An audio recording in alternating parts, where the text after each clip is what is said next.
नमस्कार, मैं हूं फरहान। आपने देखा बीते दिन डोनाल्ड ट्रंप और पाकिस्तान के सेना प्रमुख आसिम मुनीर एक साथ डिनर कर रहे थे। इस घटना को लेकर काफी बातें सामने आ रही हैं कि आखिर क्या गुफ्तगू हुई, क्या चर्चा हुई और क्या योजनाएं बनाई गई। तो पहले मैं यह साफ कर देना चाहता हूं कि यदि सारे समीकरणों को देखा जाए और मौजूदा समय में जो भी हालात चल रहे हैं, यदि उन पर एक नजर बनाई जाए, तो यह जो एक मीटिंग हुई है, एक मुलाकात हुई है ट्रंप और आसिम मुनीर के साथ, तो इसमें भारत से संबंधित किसी प्रकार की चर्चा नहीं हुई होगी।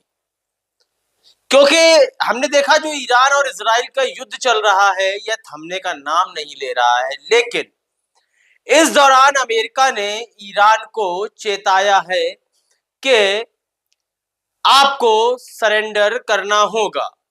लेकिन ईरान सरेंडर क्यों करे, यह भी एक बड़ा सवाल है।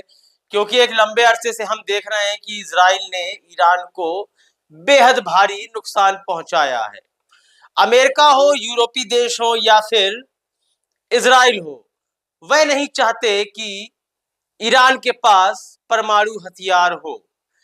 परमाणु हथियार ईरान के पास है या नहीं, इसको लेके संशय बना हुआ है, किसी को पुख्ता नहीं पता।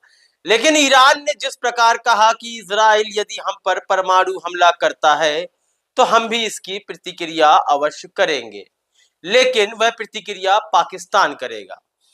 तो इससे यह समझ में आ जाता है कि ईरान के पास अभी कोई परमाणु हथियार नहीं है, यानी कि ईरान अभी परमाणु शक्ति नहीं बना, बल्कि वह पाकिस्तान को लेकर इस तरह की धमकियां दे रहा है।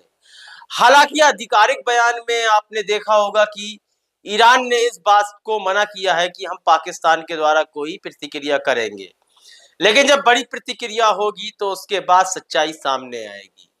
इन्हीं सब बातों को लेकर हो सकता है कि डोनाल्ड ट्रंप ने आसिम मुनीर के साथ डिनर किया और कुछ गुफ्तगू भी की। अमेरिका चाहता है कि इजराइल के साथ जो भी मामला चल रहा है ईरान का, उसमें पाकिस्तान दखलंदाजी ना करे। लेकिन नॉर्थ कोरिया, रूस और चीन अप्रत्यक्ष रूप से ईरान के साथ हैं।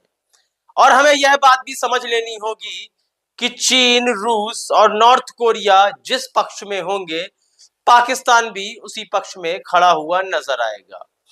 अमेरिका के साथ आसिम मुनीर की जो भी बात हुई है ईरान और इजराइल को लेकर, इसका कोई सफल परिणाम नहीं आने वाला है, बल्कि पाकिस्तान वही करेगा जो कि ब्लूप्रिंट है। यदि उस ब्लूप्रिंट में ईरान के साथ होकर लड़ना लिखा होगा तो पाकिस्तान वही कदम उठाएगा। लेकिन सब यही सोच रहे हैं कि भारत का अगला कदम क्या होना चाहिए। लेकिन मौजूदा समय में भारत का कदम बिल्कुल सही है। जिस तरह से वह रेस्क्यू कर रहा है भारतीय छात्रों को, छात्राओं को, वह सबसे सही कदम है। जब हमारे वहां से छात्र छात्राएं जो भी पढ़ने गए हैं ईरान, वह सब रेस्क्यू कर लिए जाते हैं, फिर जाके भारत को एक बड़ा कदम उठाना चाहिए। और भारत का वह बड़ा कदम किसके पक्ष में होना चाहिए, इसकी प्रतिक्रिया आप करेंगे कमेंट सेक्शन में और हमें बताएं कि भारत का सहयोग ईरान के साथ होना चाहिए या इजराइल के साथ। तब तक के लिए इजाजत दीजिए। धन्यवाद।